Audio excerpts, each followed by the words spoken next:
பொங்கல் என்பது தமிழ்நாட்டிலும் உலகம் முழுவதும் வாழும் தமிழர்களாலும் கொண்டாடப்படும் ஒரு முக்கியமான அறுவடை திருவிழா ஆகும். இது சூரியன் வடதிசை பயணத்தை, உத்தராயணம், தொடங்கும் காலத்தை குறிக்கிறது.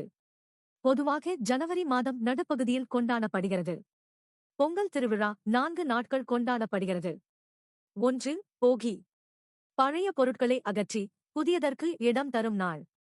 வீடுகள் சுத்தம் செய்து அலங்கரிக்கப்படும். 2. தைப்பொங்கல்.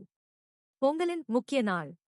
புது பானையில் பால், அரிசி, வெல்லம் வைத்து பொங்கல் சமைக்கப்படும். பானை பொங்கும் போது பொங்கலோ பொங்கல் என்று சொல்லுவர். சூரிய பகவானை வழிபடும் நாள்.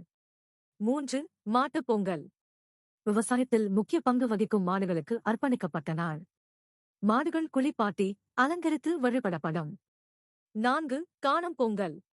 குடும்பம், உறவினர்களுடன் சந்தித்து மகிழும் நாள். வெளிப்புற சுற்றுலா, பாரம்பரிய உணவுகள் பகிரப்படும். பொங்கலின் முக்கிய அம்சங்கள்: கோலம் போடுதல், பாரம்பரிய உடைகள் அணிதல், கரும்பு, மஞ்சள் செடி, வாழை இலை, மண்பானை பயன்படுத்துதல், இயற்கைக்கும் விவசாயத்திற்கும் நன்றி கூறுதல். பொங்கல் என்பது நன்றி, செழிப்பு, ஒற்றுமை ஆகியவற்றை பிரதிபலிக்கும் ஒரு திருநாள். பொங்கல் என்பது தமிழர்களின் முக்கியமான அறுவடை திருவிழா. விவசாயிகள் வயலில் விளைந்த நெல், காய்கறிகள் போன்றவற்றிற்கு நன்றி சொல்ல இந்த திருவிழாவை கொண்டாடுகிறார்கள். பொங்கல் பொதுவாக ஜனவரி மாதத்தில் கொண்டாடப்படுகிறது. பொங்கல் ஏன் கொண்டாடப்படுகிறது? இயற்கைக்கு நன்றி சொல்ல, சூரியன், மழை, மண் ஆகியவற்றின் உதவிகளை நினைவு கூற, குடும்பத்தோடு சேர்ந்து மகிழ்ச்சியாக இருக்க. பொங்கல் நாட்கள்: போகி பண்டிகை, வீட்டை சுத்தம் செய்து பழைய பொருட்களை அகற்றும் நாள். தைப்பொங்கல், பொது பானையில் பொங்கல் சமைத்து சூரியனுக்கு நன்றி சொல்லுவோம்.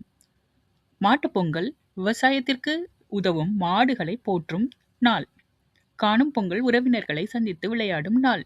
குழந்தைகள் செய்யும் செயல்கள்: வீட்டு வாசலில் கோலம் போடுவது, புது பானையில் பொங்கல் பொங்குவதை பார்ப்பது, புதிய உடைகள் அணிவது, குடும்பத்தோடு சேர்ந்து பொங்கல் சாப்பிடுவது.